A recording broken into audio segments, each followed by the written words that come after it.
Narito na ang mga balitang dapat ninyong tutukan. Mula sa mga tagumpay at mabubuting balita hanggang sa mga kwentong nagbibigay inspirasyon. Ito ang inyong Good News Update. Unang balita. Matagal ng bahagi ng lutuing Pilipino ang ube. Mula sa ube halaya at halo-halo hanggang sa ice cream, cake at iba pang dessert. Bagamat itinatanim din ang purple yam sa Japan, India at iba pang bansa, malalim ang ugnayan nito sa kulturang Pilipino. Maging ang salitang ube ay nagmula sa Tagalog. Next news. Isang 15 years old na lalaki sa Fukuoka ang inaresto matapos umanong sunugin ang kanilang bahay habang natutulog ang kanyang mga magulang. Nasugatan ang kanyang ama habang ligtas naman ang ina. Pagkatapos ng insidente, nagtungo ang bata sa police station at inamin ang ginawa. Sinabi niyang matagal umano siyang nakaranas ng karahasan mula sa kanyang ama. Third news. Isang grupo ng mga Japanese lawmakers mula sa iba't ibang partido ang bibisita sa China sa loob ng 4 na araw upang makatulong na mapabuti ang relasyon ng dalawang bansa. Ito ang unang ganitong pagpapalitan matapos lumala ang tensyon dahil sa Taiwan issue. Inaasahang pag-uusapan din ang mga paraan para mapalakas muli ang ugnayan ng Japan at China. Yan ang ating mga balita ngayon. Commercial muna! Mga problema at suliranin sa buhay ay hindi nawawala. Tanging kailangan ibay ng puso upang ikaw ay di maging kawawa. Mag-usap tayo at gagaan mga problema nyo. Mga pagsubok sa ating buhay. May promo tayo, huwag palampasin! May kailangan ka bang iprosesong dokumento? Mas pinadali at mas pinaabot kaya na ang pagkuha at pagproseso ng inyong mahahalagang papeles. Available ang aming apostille services, marriage certificate, Senomar, birth certificate at translation services. Para sa inyong iba't ibang pangangailangan. Para sa trabaho, pag-aaral, pagbiyahe o pagpunta sa abroad. Mabilis at maasahang serbisyo.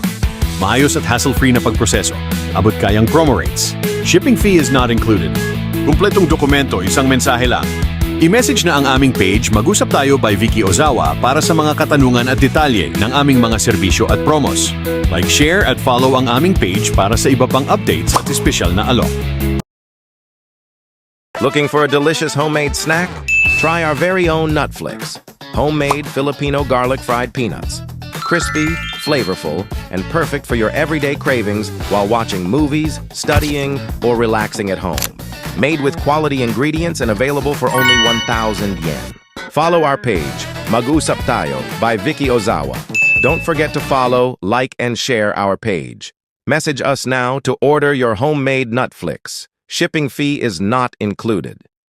Welcome sa Chika Showbiz! Hatid namin ang maiinit at pinakabagong balita sa mundo ng showbiz, mula Hollywood hanggang sa mga paborito ninyong artista sa Pilipinas.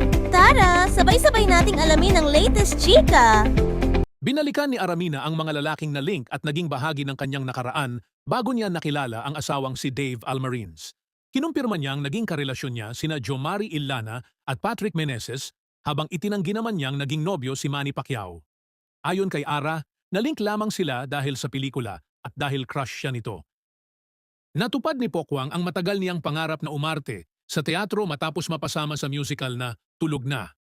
Mas naging espesyal ito dahil kasama niya ang kanyang idolong si Eugene Domingo. Unang itinanghalang musical noong Agosto 14 hanggang 16 at muli itong mapapanood mula Agosto 21 hanggang 23 sa Makati City.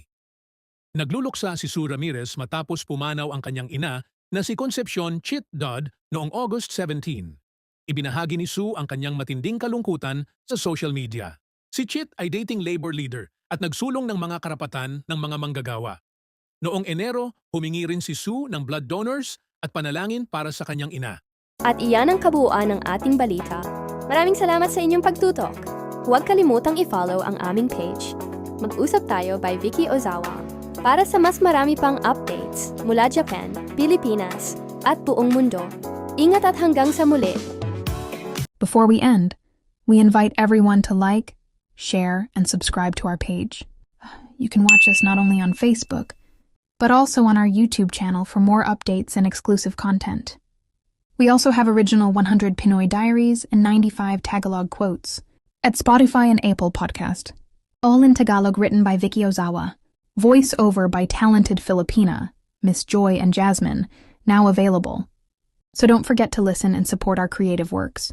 If you have any concerns, inquiries, or if you are interested in our commercials or services, please feel free to message us anytime on our Facebook page, Mag-usap Tayo by Vicky Ozawa.